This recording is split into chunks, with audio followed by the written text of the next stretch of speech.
New from K-Tel Records, 22 explosive hits.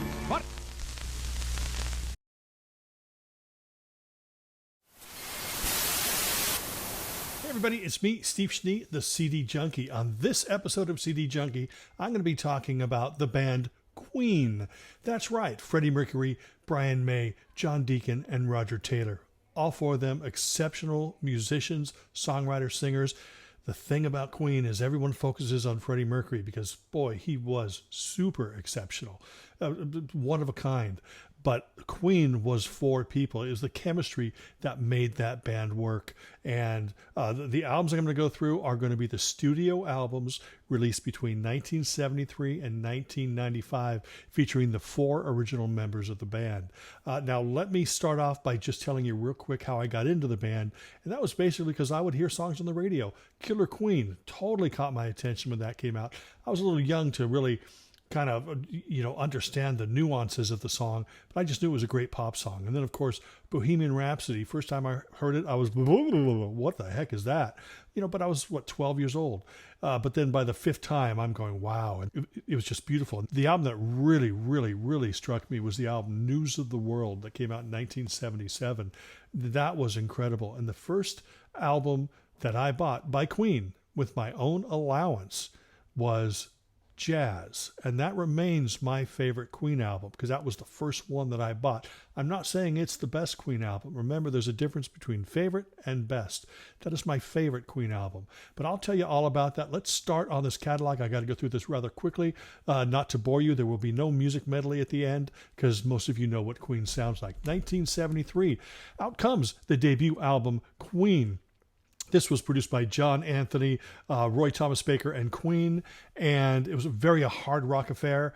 Very unique sound. Their sort of layered vocals were unique even at that time, but it was something that it did not point in the direction that this band was going to go. This is the 2 CD version, and it features a bonus CD with some rarities. Really a nice collection of songs. Like I said, it's more hard rock. This is an album that has Keep Yourself Alive and Liar were the two big songs off of this, and it's a wonderful introduction, a lot harder edged than the stuff that would come, but a lot of people really dug that first album, and that of course gave way to Queen 2, which is this album. This came out in 1974, and another great collection, but they started revealing their uniqueness. They started throwing in those odds and ends songs that, you weren't going to hear on, any other band's albums, but they still weren't getting quite odd and unique and strange yet. But there were still some great songs on this, like Father to Son is a great song, Seven Seas of Rye, Ogre Battle, and of course there's a bonus EP added to it right there. A wonderful album, not as edgy as the debut. This was sort of the link between the harder edged and the more commercial stuff that was coming. And then, of course, 1974 again, out comes Sheer Heart Attack. This was produced by Roy Thomas Baker and Queen, and this was their first bona fide pop hit album. When I say pop, I'm not talking, la la la, tra la la. I'm talking, it was more commercial. They had a lot of really, really cool songs, especially Killer Queen was a big song on here. But Now I'm Here, Flick of the Wrist, Brighton Rock, great songs. And of course, there's an EP there that goes with it. This was really the album that introduced that poppier edge, the more commercial edge. And of course, Killer Queen was a big hit single for him. I'd say probably the first big American hit single by Queen, and definitely an album worth checking out. The following year, 1975, they blew the doors wide open with Night at the Opera. This is the album most people. This was their first Queen album. I believe it might have been my sister's first Queen album. That's how I heard a lot of the stuff.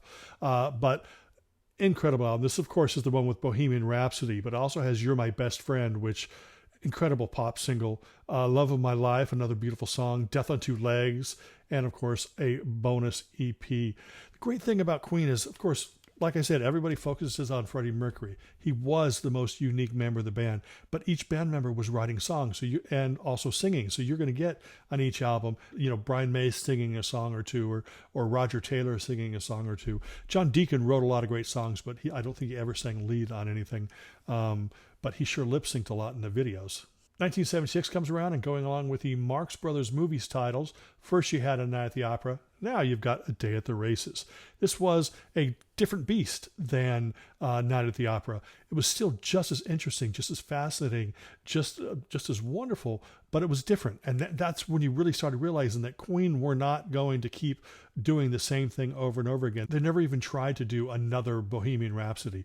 They maybe have layered backing vocals and stuff, but they never attempted to do anything like that again. And that was a very smart move. I'm sure the record label didn't like it, but this is a great album, and it features Somebody to Love, Tie Your Mother Down, Good Old Fashioned Lover Boy. Now, Freddie Mercury had, in the previous album and this, he started doing what John Lennon called like granny music.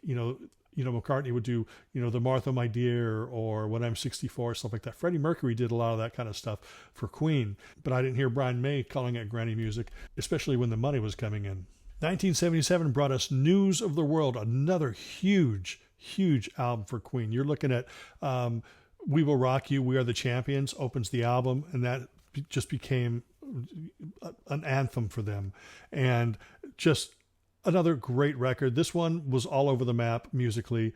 Spread Your Wings, It's Late, Get Down, Make Love. Boy, when you're, 1977, when Get Down, Make Love came out, it's like, little, 14-year-old junior high school boys were, oh, that's naughty. 59-year-old guys still do that. Anyway, fantastic record. This was all over the map. This is the first album, I believe, produced with Mac, who went on to produce several Queen albums. But News of the World also has a bonus EP right there. Lots of great material on there. All of them just firing on all cylinders, proving that they were top of their game and continued to stay top of their game even when the U.S. started to lose interest. In 1978 came my favorite, like I said earlier, Queen album called Jazz. Now, this was produced by Roy Thomas Baker again, who had produced a few of the earlier albums. And this is a much mellower affair. Sure, it has Bicycle Race, which is very strange, a very, very strange song. A wonderful but strange song. But it has songs like Jealousy. It has Leaving Home Ain't Easy and In Only 7 Days and these really, really sort of romantic songs, mellow songs. And it just showed another side of the band. And you can see there's also a bonus EP with that. This album, like Mustafa, opens up and it's in mono for like the first 2/3 of the thing. And then just when it breaks open in stereo, I remember listening to headphones when I was a kid and just going, whoa, that's awesome. I was easily excited, I guess.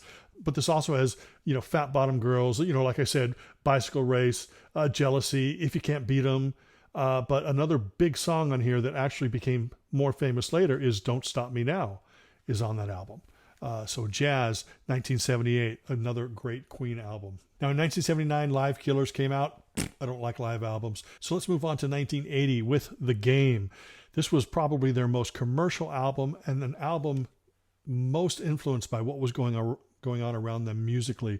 You're looking at new wave, rockabilly, all the stuff that was going on. And of course, Queen is sort of ingesting all this kind of stuff, and they're creating an album that's more influenced by then modern music than anything that they had done before.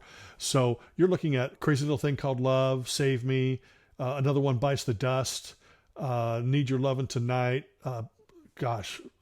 Don't Try Suicide, lots of great stuff, plus an EP there. Now, like I said, a lot of people maybe didn't care for this because it was really more of a pop album than a rock album, but they do rock out occasionally on this record, but it's still filled with great melodies, great hooks, and a band just constantly evolving and changing, and they don't get the credit for that. People look at the hits and they go, they're awesome, but with each album, Queen was doing something new, trying something new, and the next two Queen albums aren't really maybe top tier.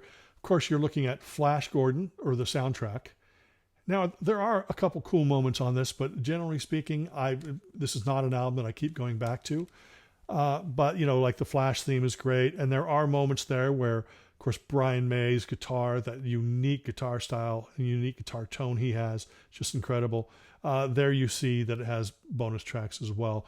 This is not one that I keep going back to. If you happen to have like a greatest hits that has the Flash theme on it, that might more than suffice. There's no like real hidden gems and these songs you never heard. It's them doing a soundtrack, and it's good on its own, you know, as a soundtrack. But as a Queen album, whatever. But that is freaking Abbey Road compared to the next album, which is Hot Space. Oh my Lord, what were Queen thinking when they made this? Now, I'm not going to say it's a bad album. I'll let you say that. It's just not a good album.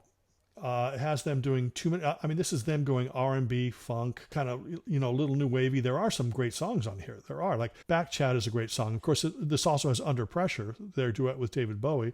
And there are some good moments on this, but just, you know, you hear people talk about how bad it is. And like I said, I don't want to say it's bad. There's the bonus EP if you want more bad stuff. I don't want to say it's bad, but it's just, sorry.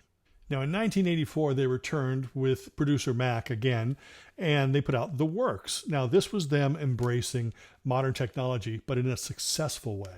This is the album that has Radio Gaga on it, I Want to Break Free, It's a Hard Life, Is This the World That We Created, Hammer to Fall, and again, there's the bonus EP right there, and that has their Christmas song called Thank God It's Christmas.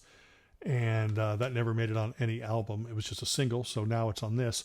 But yeah, I think this is a very successful album, very melodic, great songs, and in my opinion, a return to form. Unfortunately, now this did fairly well in the U.S., but after Flash and Hot Space, I think the U.S. totally lost interest in Queen, and they just never regained that popularity. Now, over in Europe and elsewhere, they were still popular, still selling out arenas and all this stuff. But in America, people just lost interest, which is sad, especially one of their best albums is It's a Kind of Magic, which is one of my favorite Queen albums behind Jazz. Again, favorite doesn't necessarily mean best. My favorite. And this has songs like One Vision, A Kind of Magic, which is just that guitar hook alone with Brian May's just unique tone is amazing. Who Wants to Live Forever is amazing. 1 Year of Love. Boy, when you hear Freddie Mercury's vocals on some of this stuff, it's the most passionate, most emotional vocals he ever laid down on a Queen song. It's just pure, incredible awesomeness. It also has Pain Is So Close to Pleasure, Princes of the Universe, and has an EP right there as well. I mean, the albums weren't as varied as they were in the early days, but they were still filled with great songs. And I love A Kind of Magic. Fantastic. 1989, they released The Miracle. Now, this album here was produced by Queen and David Richards, and he had produced part of A Kind of Magic as well. This is sort of a continuation of the sound of A Kind of Magic, you know, very rock and very commercial. And this, of course, has I Want It All, The Invisible Man, Miracle, Face It Alone, Breakthrough. Lots of great songs on there. And, of course, there's an EP that comes with that. And this was an interesting album. Actually, it didn't do well in the U.S. At all. Next up is Innuendo, released in 1991. This is the last Queen album to be released during Freddie Mercury's lifetime. This came out in February, I believe, of 91, and he passed away in November of that year. But again, this is, you know, some people call this a return to form. You know, I think it's pretty much continuing on where The Miracle was, but adding a little bit of an edge to it. It's still very well produced, not as varied or eccentric as their earlier recordings. But there again, you know, you've got songs like, you know, Headlong and the title track. By the way, there's the bonus EP right there. These Are the Days of Our Lives, The Show Must Go On. And as I said, this was the last album released during Freddie Mercury's lifetime. Now, there was one more studio album that came out that featured all four original band members, and that was Made in Heaven. This was an album that came out in 1995, and what this is it's Brian May, Roger Taylor, and John Deacon going back into the studio and taking existing Freddie Mercury recordings, you know, maybe him at a piano or demos or whatever, and adding new instrumentation to them. There's even a couple tracks on here that were songs off of Freddie Mercury's solo album called Mr. Bad Guy. that they reworked on this. And this is a really, really good album. And it's great to get, another batch of Freddie Mercury songs. That's the way that I look at it. You still get to hear his voice, a little bit more. Here is a bonus EP on that. But the title track, Made in Heaven, is great. I Was Born to Love You. Heaven for Everyone, Too Much Love Will Kill You, and It's a Beautiful Day are like the big songs off of here. I think Made in Heaven and I Was Born to Love You might have been the songs that were originally off of Freddie Mercury's Mr. Bad Guy album. Made in Heaven is the name of that album. Came out in 1995. Now, you can buy those individually, or you can buy 3 separate box sets, celebrating Queen's 40th anniversary. This has the first 5. Part 2 has the second 5. And part 3 has the last 5 that I talked about. So there you have it. In these 3 boxes, you get all 15 studio albums. And each box also has its own little mini poster, but I'm not going to pull that out and look at it. You can be surprised when you buy these boxes. But anyway, that is it. Thank you all so much for watching this video. Remember to like, comment, share, subscribe, to ring that bell for future notifications. And until the next time, remember me. I'm Steve SCHNEE. Oh, the CD Junkie.